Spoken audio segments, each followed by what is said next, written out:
Morning, Lagos. A cool Friday with bad road and traffic. Mr. C, how you doing, sir?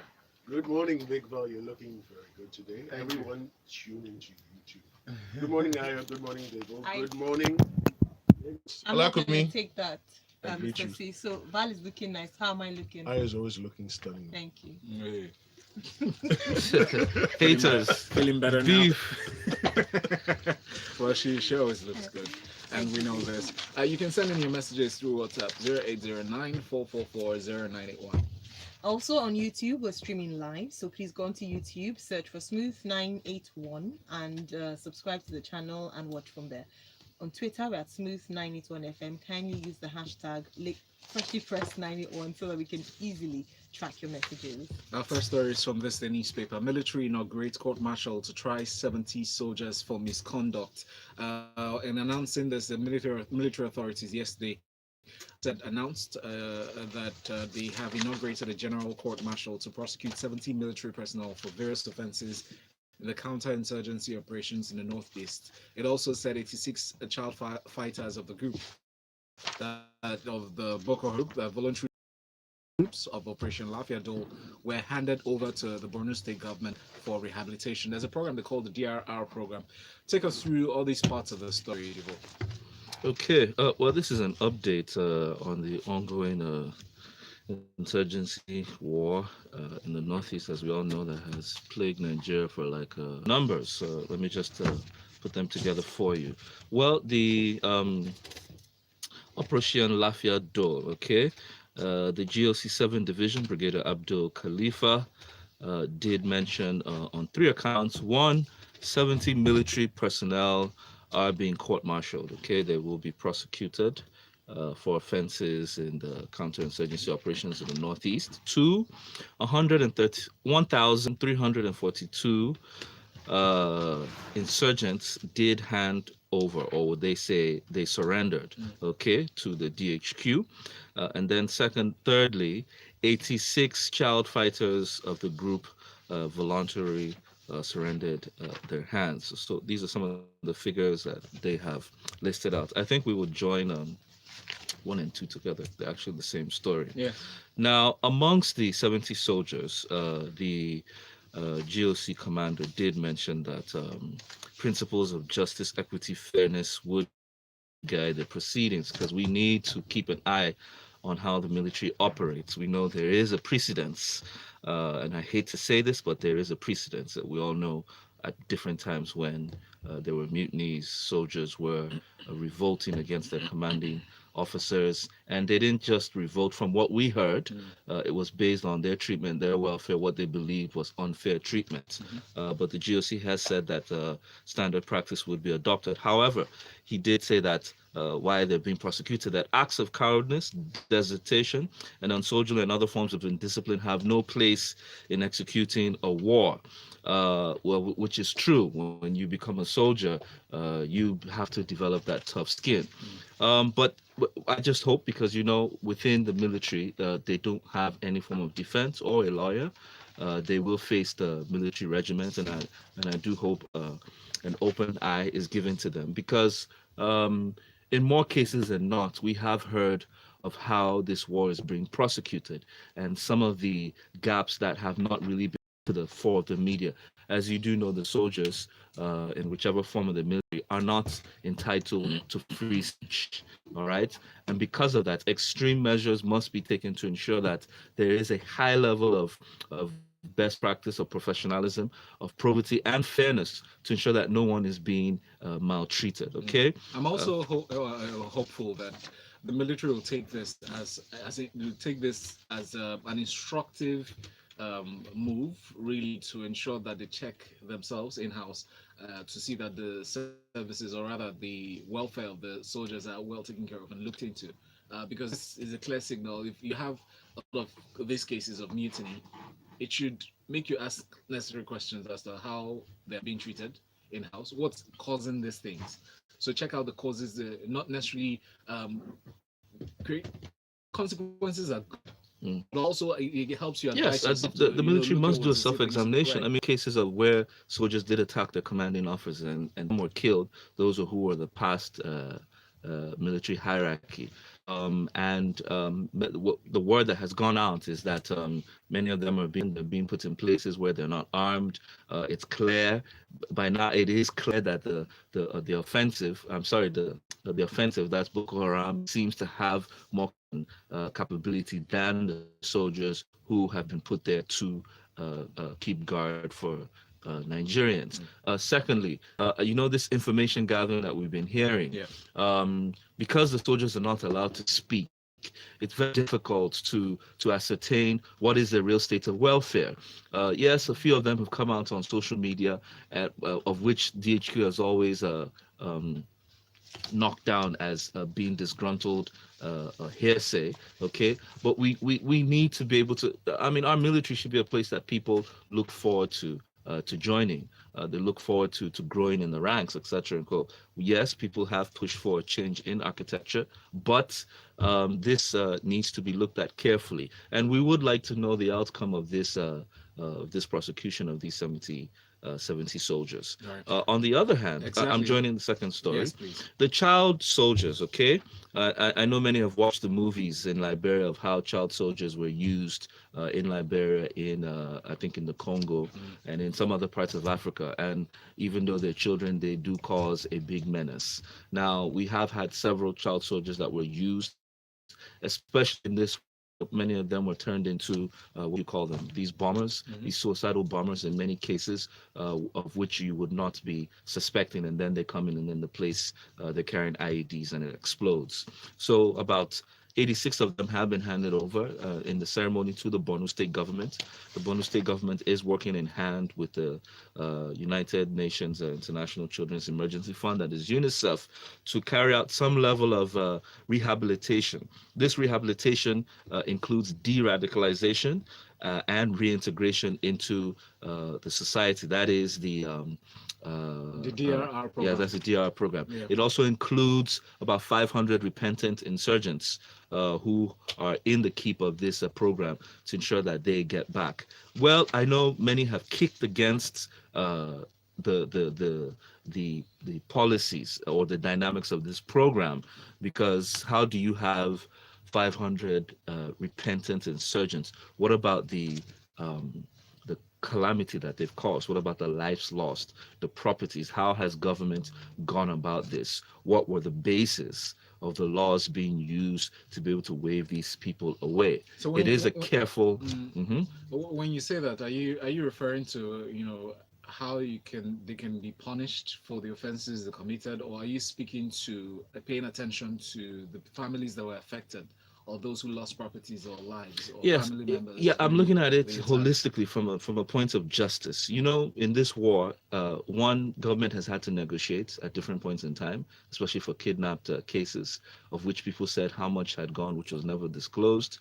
At the end of the day, what should have been done was that the proper move. In some cases, okay, if you negotiated for 100, how come you were not able to negotiate for 1? And we're talking about Leah Sharibu.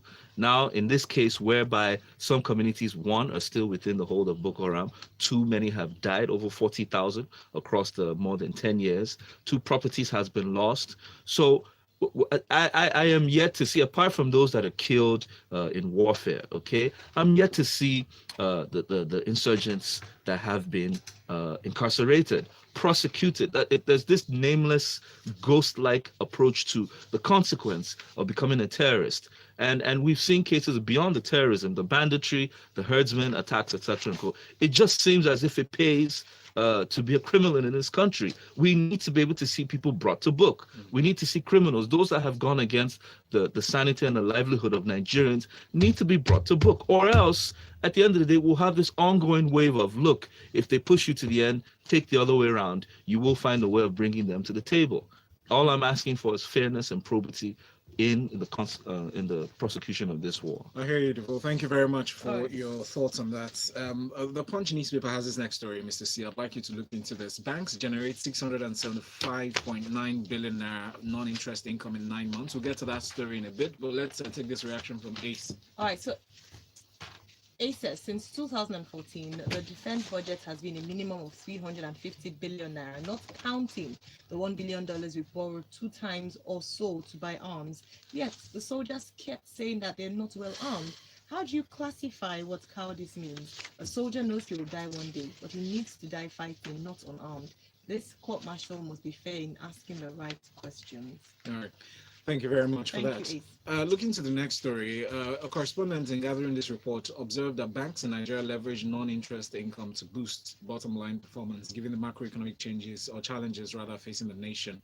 A total of 6 banks have reported that they generated 675.9 billion naira from non-interest income in the first 9 months of the year, an increase of about 12% from 606 billion initially generated by the banks in the same period last year.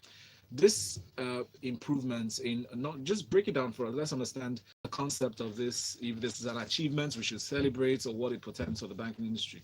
Okay, so first of all, non-interest income is bank income derived primarily from fees including deposit and transaction fees, annual fees, monthly account service charges, inactivity fees, check deposit slip fees, and card maintenance fees and the like.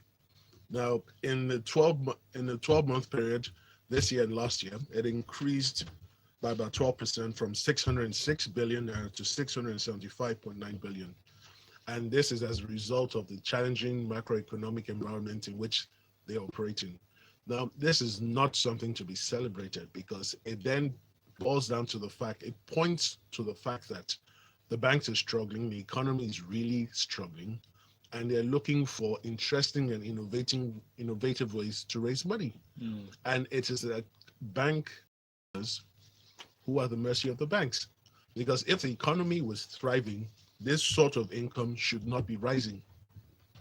And it speaks to our current reality. And the banks should seek new and fresh ideas, new and fresh tips to boost the economy, because if you do not help the small and medium scale businesses, the economy will not grow the way we want it to grow. All right, now Marian has an interesting suggestion from Marian from Lekki on WhatsApp. Says, are you sure the bankers shouldn't be appointed to run this country because they're very aggressive with their revenue drive? Well, that's as a question will take us a whole day to answer. No, it's simple. I mean, if you believe the bankers can run the country, then vote for them. Make them to become a party and make them become the president. I mean, we've also had ex-bankers in government who are like prime ministers in Nigeria at the moment. So what are we talking about? And how did they perform? For those that know, know. Devoe, let's go through the story from the point. Talking oil, petroleum, the Nigerian Customs Service, they said it suspended supply of petroleum products to petrol stations within 20 kilometers of all the border posts. The temporary border closure is still on. It's still coming with repercussions, going from food scarcity that now a lot of food products are getting more expensive in the market. People are hoarding chicken as we speak. Now they've gone to petroleum products, and this is a direct repercussion for our neighboring countries. Take us through this story, Devoe. Well, I feel for them, honestly. I do feel for them. The customs did give a directive recently through the Comptroller General that Hamid Ali. He did mention that fuel, that's petrol stations within 20 kilometers borders, that's north, south, and east, should not be allowed to receive petroleum products. That's fuel, no dispensation. They haven't put a time to it, okay? Because they did mention that many of these stations are aiding and abetting crime in terms of their conduit pipes towards smuggling. As you do know, our fuel is gold in other African nations. Let me say it again. Our fuel is gold, meaning we buy fuel here. How much do you buy fuel? 145 now. Fuel sells in Cameroon at 500 and about 500 something CFA. That is equal to about $1. Let's just say about 500 now or 400 now. Yeah, thereabout, depending on the nation. Okay, so you get more than a 200% gain once you sell outside the. And some of these fuel stations have been obviously storing food to aid smugglers who obviously move at night. Now, yes, I do commend the intelligence of the customs in trying to arrest this, but on the flip side, what happens to those living within border areas? I mean, can a border living citizen have some freedom of association and movement? Are they going to continue suffering because the government is trying to quell this issue? I think they should also look at alternative means of ensuring that those who stay at the border have some responsible ways of receiving fuel.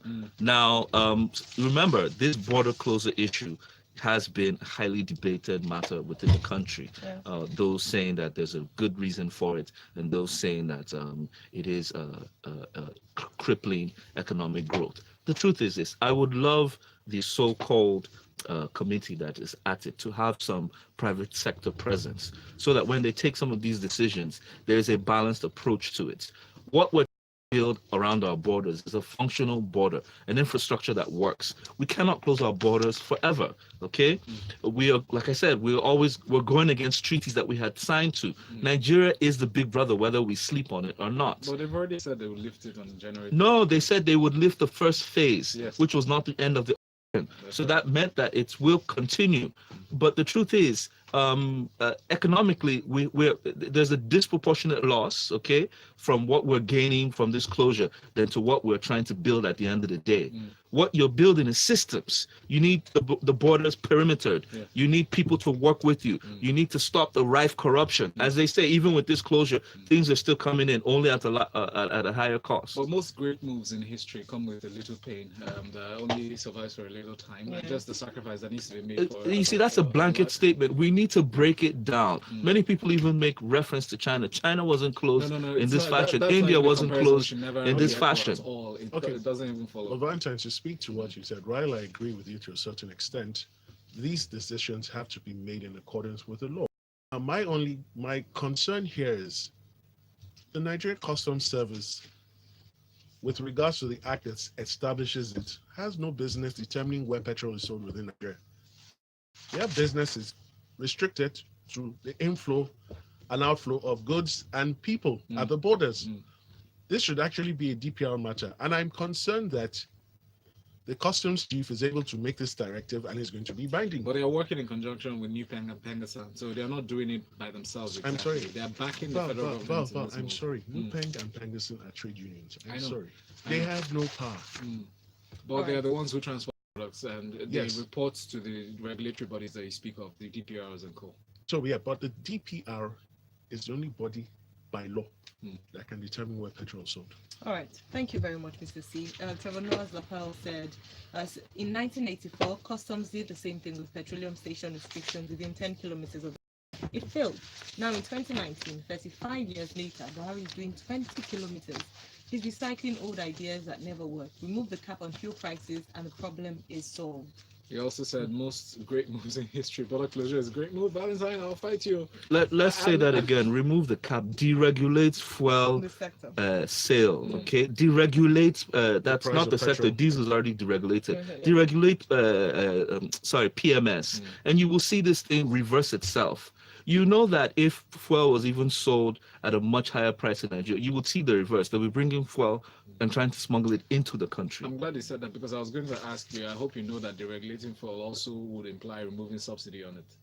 Yes. Of course. Yeah, So- that's a lot of people. Oh, Valentine, please give him a kiss for me. That is the logic. Mr. C, I That think is the you're logic talking that to this you. federal government Right. refuses to do the easy thing. Bamidele says banks are currently stealing from us with the way they deal. Late alert and sometimes double debiting. So going back to the story of banks generating 675.9 billion naira in non-interest income in 9 months. My kiss, please. Sorry. Oh, yeah. Let's see his waiting for you. Alright, so Guardian has this story. The Code of Conduct Bureau is working with the Office of the Attorney General of the Federation to block bank accounts of 20 allegedly corrupt public officers. So the chairman of CCB, Professor Mohammed Issa, disclosed this yesterday, and he's talking about the moves they're making to ensure that they're working efficiently, and that cases that have been investigated will benefit the economy through the income that will be generated. But please, can you take us through the story? Okay, so the chairman of the CCB yesterday informed the nation that the CCB had investigated over 200 cases involving corrupt public officers, and the amounts covering the 200 cases was about 40 billion. He also went on to say that of the 200 cases that had 40 been billion naira. 40 billion naira. Okay. Now, of the 200 cases that had been investigated, the CCB had filed 75 at the Code of Conduct Tribunal, and about 100. Now, it's good to hear that the CCB is working, in spite of the funding challenges it's been facing over the years. And it's instructive to know that they are committed to the anti-corruption fight of this present administration. However, there are a number of issues I picked up. What are they? Now, one, you've investigated over 200 cases and only 75 have been found. That is a 37.5% success rate. 100 cases are pending. Why are they pending? If investigations are completed. Well, some people will say 75% is fast. No, 75 out of 200 cases. 75 out of that's, but it's 37.5%. That's a fail. That's a fail. I thought it was. And look at the size of government. No, 100 cases are pending. We don't know why, and he didn't say why. Are funding issues part of the problem? Are personnel issues part of the problem? We don't know why. Then, furthermore, I'm sorry, Nigerian agencies need to learn the best practices from their foreign counterparts. In foreign countries, if you're being investigated, nobody knows until the investigation is completed and you are arraigned in court. Now you've come out to tell us that 200 suspected public officers will soon be taken to court or are under investigation. If I am one of those officers, I know I have been corrupt. I will be taking steps now to hide the evidence. And then he also said that the CCB is not yet automated. Yes, that's a point I'd like you to. This is quite shocking. How? As with every judicial office. The CCB is established by the Constitution, and every year since 1999, there has been a budget for the CCB. So if they had taken that project in phases, from 1999 to date, I am shocked to hear that they are not yet automated. See, why are you shocked? The government is Code of analog. Conduct Bureau. Yes, CCB. Yes, Code of Conduct Bureau. A budget is passed every, even if you can't take it in 1 year, have it in phases. But what is the explanation? We just talked about the fact that one of the reasons why they haven't prosecuted all the people, haven't been able to work efficiently is because of a lack of funds. If they don't have enough money to do what they have been set up to do in the first place, then where would they find money for technical development? Even if the budgets are insufficient each year, if you break the project down into lots or smaller phases, you will get eventually. 1999 to 2019 is 20 years. Thank you. Judges don't have computers. Is this they'll have? They said the chairman of the CCB should block the bank accounts of Tinubu and investigate the bullion banks into this hole. Lulu says he's not a public servant. A banker who's been in the industry for more than 3 decades once told me that, in the true sense of the word, what we practice in Nigeria is not banking. Many of these fees charged by banks here can only work here. That's why banks make obscene profits that can't be justified in other parts of the world. Thank you, Lulu. All right, let's move on to our next story. Senate probes alleged. So Nigeria recovers over 200 billion, convicts 890 people in 2019 anti-corruption war. Officials still on anti-corruption. So the Attorney General of the Federation, Manami, has come out to give a report that the federal government has been able to make over 200 billion naira from final forfeiture cases, and just highlighted a few of the successes of his administration. Please, can you tell us what he's talking about with regards to the anti-corruption war? Okay, so the government, this present administration has indicated that it has recovered over 200 billion naira from corrupt individuals and has convicted 890 people in the year 2019. And that these convictions were done between January and October this year. Now, he's also gone on to say that funds were recovered for third-party individuals, companies, as well as government agencies such as the NNPC, the FIRS, AMCON, and state governments. Now, these are general statements. 200 billion collected from who? Where is the money now? These are questions Nigerians need to know the answers to. Okay. Furthermore, he says this issue of collecting money for agencies and third parties, the EFCC was not set up to be a debt collection agency. They're meant to fight corruption and criminal activities. If someone owes a debt, that is a civil matter that should be litigated in court. But we have this practice where if Valentine owes me and I don't have the strength to go to court, I just get the EFCC involved. But do you think the monies he's talking about is between in civil cases or monies owed to monies that have been stolen from the country? So he doesn't say what the 200 billion covers. So part of it clearly will be from criminal cases, but some of it is recovery for third-party agencies. And they have no business doing that. The act setting up the EFCC does not permit that. All right, thank you very much. If you'd like to read the highlights of what they've done in the past few months, you can go to the Premium Times report. Derek from Lagos does not think the regulation of PMS is the only solution. He said, Devoe, so you prefer PMS to be sold at 350 naira per litre in Nigeria to stem smuggling. Ace from Agos says, seriously, what I want to hear is that the CCB, Kolokono Bureau, has investigated 200 corrupt officers, prosecuted them, jailed them, blocked their accounts. This early warning is what gives them room, or gives room to the corrupt people to sort their ways out and get themselves out of it. Or is the CCB trying to defend the budgets in public? Yeah, is what he said.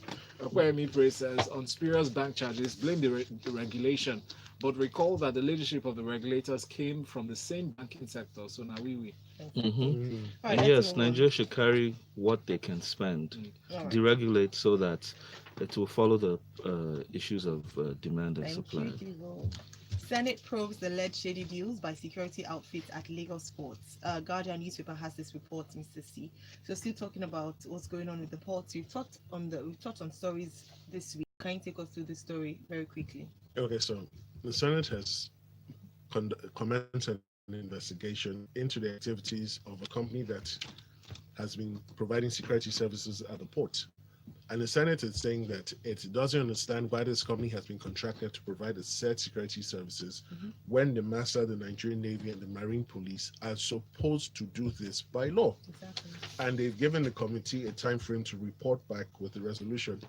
Now, my challenge is this: after this investigation, what next? Well, let's wait for the investigation. No. From that investigation. No, I'm not saying they won't do their work. I'm just saying after the investigation, we would like to see what happens and next. then we'll progress from there. Thank you, Mr. C. Adeyemi Oluwatayo Paul on Twitter says, the Bank of Industry, development banks, and commercial banks should make loan accessible for SMEs so as to boost the economy. 2, the soldiers should be taken care of so as to avoid them venting their anger on innocent civilians, is what Adeyemi says. Thank you very much for your messages on Twitter and WhatsApp. Thank you, Adeyemi. Final story here for Feel Good Friday. Stop displaying your wealth, husband, on social media. Please, chief charges women. Devoe, please take us to the story. Let's retag this operation. Hide your money. Well, the police superintendent, CSP Taiwo Kasamu, was charging women on the unnecessary display of wealth and data on social media. Basically, we all know how Nigerians are quick and eager to show their forms of happiness. And I think everybody, it's a free world, but I think the police is only saying this. Many of the criminals do prowl on the social media and are aware of who and who is doing this. Now, the funny thing is that while some people do it innocently, many of them, and I mean of recent, some of the internet fraudsters have been caught who had been displaying their wealth stupendously. So it is not an in thing in Nigeria. Not only do we display wealth, we display private sessions in terms of our children, etc. and co. I have nothing against anybody who does this, but let us be mindful of the implications. Yes. not just for now, but also in the future. Like, I think it's also important to also point out that the reason why she was saying this was that criminals target what you post up and Yeah, can of course, use it it's an against you. easy, it's So an with easy. so with your family members for kidnapping. So it's Mhm. not just to say, oh, your husband hide them. It's that don't post up pictures of immediate family members, their whereabouts. I'm going here because Using kidnappers, location. yes, If can you track if you that. must post something that is stupendous, try and mask the location in a general area. Sometimes some people don't know and leave the location right on the spot they're at, and that's just a tracing tracker for those who have nefarious mindsets. All right, thank you very much, Devoe Okorie, Mr. C at Mista Ceeeee on Twitter. A special thanks to everyone who tuned in today for this broadcast with Freshly Pressed 981. Let's continue the conversation with that hashtag on Twitter. That's Freshly Pressed 981. Ayo and Val, we're here.